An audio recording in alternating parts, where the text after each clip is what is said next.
네, 국회 라이브원 OBS와 함께 동시 방송되고 있습니다. 오늘 국회가 본회의를 열고 선거제도 개편을 위한 전원위원회를 구성합니다. 정치자금법 위반 혐의 등을 받는 하영재 국민의힘 의원에 대한 체포동의안 표결에도 나섭니다. 오늘 통과시킨 뒤에 개회할 예정인 전원위는 향후 2주 동안 본격적인 활동에 들어가는 만큼 정치권의 귀추가 주목됩니다. 집중 토론 두 전직 의원 모시고 뜨거운 정치 현안 집중 분석해 보겠습니다. 김용남, 김유정 전 국회의원 두 분 모셨습니다. 안녕하십니까? 안녕하세요. 네, 안녕하세요. 자, 오늘 드디어 국회가 선거제 개혁이라는 무거운 과제를 안고 전원위원회를 출범시킬 예정입니다. 오후에 본회의를 열어서 이제 하게 되는데요. 민의를 선거제 개혁을 바라는 민의를 수용하고 또 국회의원 개개인들의 또 이해관계도 조율해야 되는 몇 마리 토끼를 잡아야 되는 과제인지 모르겠습니다만은 그래서 그런지 좀 이게 순탄할까 이렇게 벌써부터 기대 반 우려 반 하는 목소리가 많이 나오는 것 같아요. 어떻게 전망하십니까? 우선 그 선거제도 개편과 관련해서는 초기에 의원 정수를 300명에서 한 50명 정도 더 늘리자는 안이 있었습니다. 근데 예. 워낙 국민적 비판을 많이 받고 지금은 후퇴를 했습니다. 내년 총선까지 이제 1년 조금 더 남았는데요. 예. 원칙대로 한다면 1년 전쯤은 적어도 어떤 룰에 의해서 선거를 치러야 될지를 확정해 놓는 것이 맞겠죠. 근데 예. 지난 과거 경험에 비추어 보면 또 이 총선이 코앞으로 다가와야 또 바뀌지 않을까. 그래서 이번에 전원위원회에서 어떤 결론이 과연 날까? 정치권에 있는 사람들도 참 많은 의문을 갖고 있는 것 같습니다. 예. 어쨌든 오늘 이제 출범을 하면 예전과 좀 달라진 부분들이 이제 몇 가지가 있죠. 전원위원회 출범 자체도 사실은 그건 좀 특이한 예전에 점이죠. 하지 않았던 과정이 될 것 같고 네. 어떻게 전망하십니까? 네, 말씀하신 대로 전원위 자체가 출발을 할 수 있을까? 예. 여기에 의문을 많이 가지기도 했었는데. 그것도 의문을 가졌었죠. 그래서 예. 결국 이렇게 이제 출발하게 돼서 다행이라고 생각하고요. 다만 우려하는 것은 용두사미가 되면 안 된다. 이제 이런 또 걱정을 하게 됩니다. 예. 말씀하신 대로 민의를 제대로 반영해야 하는 것, 그리고 특히 지역구 의원들의 이 불안감, 이거를 달래기 위한 것이 좀 과제가 될 거라고 생각합니다. 예. 이 전원이 논의 과정에서 그 가운데에서 교집합을 어떻게 찾아갈 것이냐, 이게 이제 관건이 될 것 같은데요. 예. 여론을 보니까 국민들의 다수는 또 이 중대선거구에 대해서 조금 비판적인 입장인 것 같아요. 반대하는 입장도 많고 또 소선거구제를 선호하는 분들이 조금 더 우위에 있는 것 같은데 예. 그런 가운데에서 지역구 의원의 축소 없이 또 이제 비례성을 강화하려면 비례가 늘어날 수밖에 없는데 예. 그런 여러 가지 이제 도미노처럼 이렇게 작동하게 되는 이 상황에서 과연 합리적인 안을 도출할 수 있을까 이제 예. 이런 의구심은 듭니다. 그래도 우리가 이제 논의 끝에 세 가지 안을 마련을 했으니까 예. 그 안에서 혹은 그 안에 있지 않더라도 의원 개개인의 어떤 발언을 통해서 여러 가지 입장들을 정리할 수 있을 거라고 생각하고요. 예. 특히 이제 이번에 해서 정개특위로 넘어가고 그다음에 법사위, 본회의 이렇게 과정을 거치게 되잖아요. 4월 말 목표로 잡고 있는데 그 일정이 조금 늦어지더라도 예. 일단은 전원이 출발 자체만으로도 어느 정도 그 안을 축소해서 일정 부분 조금 결론은 내지 않더라도 한 가지 안은 아니더라도 합의점을 찾아가는 그 모양을 갖출 수 있게 됐다는 점에서 저는 의미가 있다고 생각합니다. 예. 본격적인 토론은 4월 10일부터 진행이 될 것 같아요. 그래서 10일, 11일, 12, 13 나흘 동안 이제 집중적으로 이제 본인들이 이제 신청한 의원들께서 나오셔서 이제 7분씩 토론하는 방식으로 진행이 될 것 같은데 앞서 말씀드렸듯이 이제 전원위원회가 2003년도에 2003년, 2004년에 이라크 국군 파병 동의안과 관련해서 열린 이후에 19년, 20년 만에 처음으로 열리는 거라고 그래요. 근데 지금 국회의원 수가 지금 299명이잖아요. 그래서 네. 전체가 다 만약에 이렇게 토론에 참여한다 그러면 상당히 그 난상 토론이 될 것 같은데 좀 효율적인 좀 토론을 위해서 좀 조언을 해주신다면 어떤 말씀을 해주시겠습니까? 이번 선거제도 개편과 관련해서 결국의 핵심은 네. 지역구 국회의원을 뽑는 것을 현행과 같은 소선거구제로 가져갈 것이냐, 예. 아니면 중대선거구제. 물론 이제 국민의힘에서 내놓은 것은 이제 농촌이나 시골 지역은 기존과 같은 소선거구제로 하고 네. 도시 지역은 중대선거구제로 가자는 아닌데 예. 이제 소선거구제 유지냐 아니냐 예. 이게 가장 핵심 쟁점이 될 것으로 보입니다. 그 외에는 이제 비례대표 국회의원을 늘릴 것이냐 아니면 뭐 동결할 것이냐 요 정도일 것 같은데 예. 이 의원 정수 300명에서 더 이상 늘리지 않는다는 전제 하에서는 지역구 국회의원의 선출 제도와 연동해서 비례대표 국회의원 숫자가 정해질 수밖에 없기 때문에 예. 결국엔 소선거구제 유지냐 아니냐 이게 가장 쟁점인데 문제는 지금 현역 국회의원들을 보면 더불어민주당 국회의원이 너무 많아요. 예. 지난 총선에 압승을 했기 때문에. 예. 그러니까 이 중대선거구제로 바뀌면 같은 당의 의원끼리 경쟁하게 되는 경우가 있어서 아마 예. 더불어민주당 쪽은 소선거구제 유지를 선호할 것으로 보이고요. 예. 근데 뭐 소선거구제를 지난 1988년 총선부터 우리가 해왔으니까 지금 35년이 넘게 했는데 여러 가지 폐해가 드러나고 있습니다. 그래서 선거구제 개편에 따른 정치 개혁이 이루어질 것이냐 아니면 기존의 그냥 선거제도를 거의 답습하는 수준에서 끝날 것이냐 예. 그게 가장 큰 쟁점이 될 것으로 예, 익숙한 제도인 소선거구제를 그냥 유지하고 그대로 갈 것이냐, 아니면 그 제도로 인한 또 여러 가지 문제점도 드러났으니까 그 부분은 어느 정도 손볼 것이냐, 이 부분이 이제 포인트 쟁점이 될 것 같다는 지적이신 것 같고요. 예. 예, 김유정 의원님. 그러니까 정말 복잡한 고차 방정식이 될 것 같은데요. 예. 난상 토론도 예상이 되는데 또 의외로 의원들이 뭐 내 지역구는 어떻게 되겠지 이런 생각으로 토론에 그렇게 많이 참여 안 할 확률도 저는 꽤 있다고 생각합니다. 예. 그래서 아마 뭐 당에서 대충 이렇게 뭐 운영이 소속된 의원들이랄지 정개특위 의원들이 좀 알아서 좀 해주겠지 뭐 이런 생각 때문에 오히려 토론이 그렇게 활발하지 않을 수도 있다는 그런 걱정도 해보는데요. 예. 그래도 기왕에 이렇게 장이 섰기 때문에 의원들이 조금 활발하게 토론했으면 좋겠다. 예. 그리고 많은 숫자가 참여하는 것이 또 결론을 도출하는 데 도움이 된다 이런 생각 들고요. 그러면서도 어쩌면 이 선거구제 자체를 이렇게 바꾼다는 것이 그렇게 간단한 일은 아니기 때문에 어떤 의미에서는 현상 유지를 하면서 권역별 또 준연동형 내지는 연동형 비례대표제로 가면서 위성정당 출연은 확실하게 이번에는 막자. 예. 이런 정도의 결론을 낼 수도 있겠다. 그런 생각은 아울러 해봤는데요. 예. 일단은 4월부터 시작되는 이 네. 토론에 활발히 참여하는 것 일단 그게 급선무인 것 같습니다. 예, 국회 방송에서도 생중계 드릴 예정이니까 최대한 좀 많은 분들이 좀 토론에 참여하는 것이 우선은 좀 중요하겠다 이제 이런 지적이십니다. 자, 오늘 오후에 국회 본회의에서 하영재 의원에 대한 체포 동의안이 표결 처리될 예정입니다. 앞서서 국민의힘은 국회의원의 불체포 특권 포기 각서에 서명을 하면서 지금 일단 그 불체포 특권과 관련해서는 당론으로 포기하는 쪽으로 이제 정하신 것 같고, 그러다 보니까 이제 가결 쪽으로 조금 무게감이 실려 있는 것 같고 그렇습니다.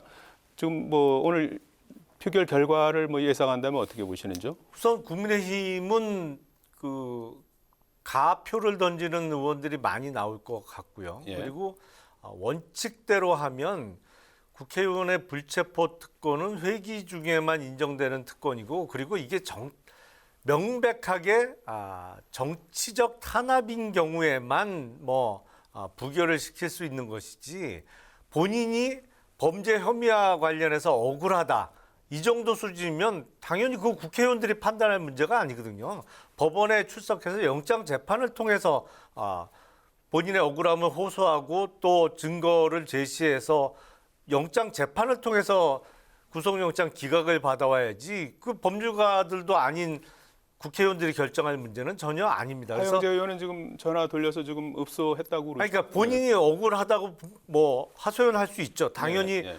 본인의 무고함을 호소할 수는 있는데, 많은 의원들의 입장은 그렇게 억울하시면 법원 가서 얘기하시라 이거거든요. 예. 그래서 아마 통과가 될 것으로 예상되고, 국민의힘은 그런 입장입니다만 더불어민주당은 연속해서 노웅래 의원 또 이재명 대표에 대한 체포동의안을 부결시켰기 때문에 글쎄 그 앞선 두 개는 부결시키고 이번 거는 통과시키는 가결표를 많이 던질지 좀 지켜봐야 될 것 같습니다. 예. 지금 그래서 뭐 좀 난감한 상황이다. 이제 이런 기사들이 많이 나오는 것 같아요. 근데 네. 가결시키는 쪽으로 하면 이게 이재명 대표 체포동의안하고 대비가 돼서 이게 약간 좀 이중잣대다. 이런 비판이 나올 수도 있고 예, 그럼- 또 부결 쪽으로 서면 또 약간 부정한 거에 약간 옹호했다. 이런 지적이 나올 것 같기도 하고요. 방탄해준다 이런 예.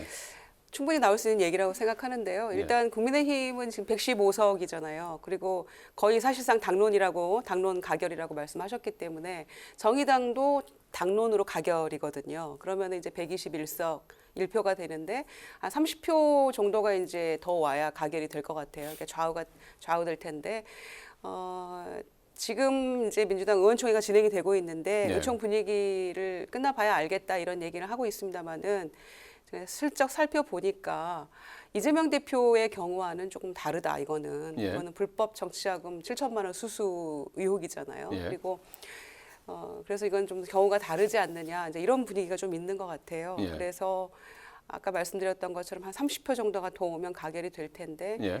조심스럽게 저는 이제 가결 예측해 봅니다. 예, 좀 이재명 대표 때와는 이제 성격이 다르다. 이제 이렇게 이제 성격이 보시면 다른 건 되겠군요. 틀림없죠. 사안도 완전히 다릅니다. 예. 이재명 대표에 대한 혐의보다는 훨씬 가볍죠.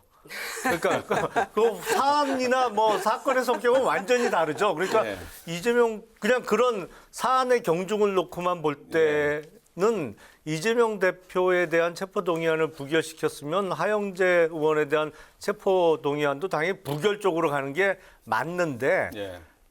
원칙론으로 따지면 사실은 이재명 대표에 대한 체포동의안이 통과가 됐어야 그게 원칙에 맞는 것인데 그게 부결이 되다 보니까 지금 예. 더불어민주당이 입장 정하기가 좀 난처한 것이 아닌가 일단 싶습니다. 자유투표 할 네. 가능성이 크죠? 그때도 지금도 예. 자유투표고요. 예. 사안이 다르다는 제 말씀은 이거는 이 지금 하영재 의원의 건이 훨씬 더 질적으로는 그 문제가 있는 것이죠. 이재명 예. 대표는 저희가 당무에서도 의결한 것처럼 네. 이거는 정치 탄압적인 성격이 매우 강하다. 그렇게 저희는 판단을 했기 때문에 그런 의미에서 차이가 있다는 말씀이지 예. 이게 더 세다 이런 건 아니라는 말씀 알겠습니다. 드리겠습니다. 아니 오늘 그 사안만 놓고 보면 하영재 네. 의원의 관련해서는 7천만 원 불법 정치자금 수수고 이재명 대표에 대해서는 일단 뭐 비슷한 성격의 혐의만 워낙 그쪽은 이재명 대표 쪽은 혐의가 많습니다만 133억 5천만 원 제3자 뇌물 수수인데요. 뭐 예. 이게 비교할 거는 아닙니다. 예. 예.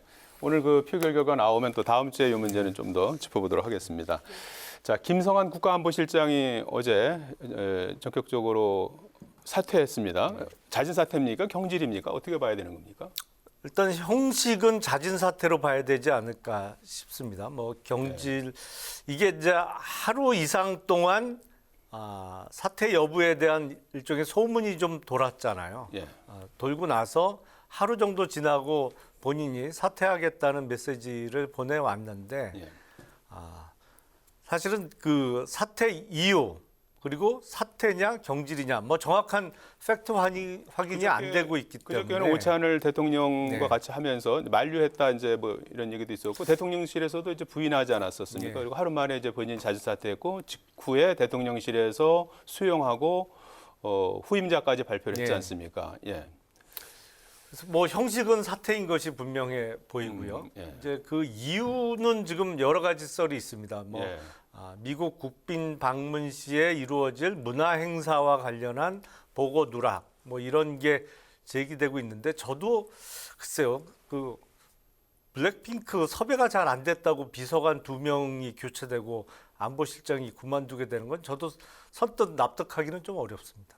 그렇습니까? 예. 뭐 구체적으로 다른 어떤 경로로 뭐 들으신 말씀은 없으시고요? 제가 안테나가 좀 짧아서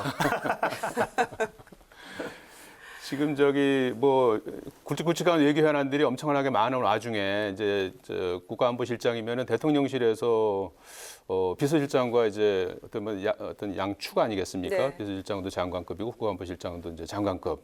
그리고 또 대통령의 50년 직이시고 대강초등학교 동기시고 외교안보 분야의 또 가정교사. 뭐 실질적으로 지난 1년 동안 핵심적인 위치에 있던 분이 전격적으로 사의 표명하고 이렇게 물러났단 말이에요. 그래서 여러 가지 이제 일파만파 여러 가지 얘기들이 많이 나오는 것 같은데 어떻게 보고 계십니까?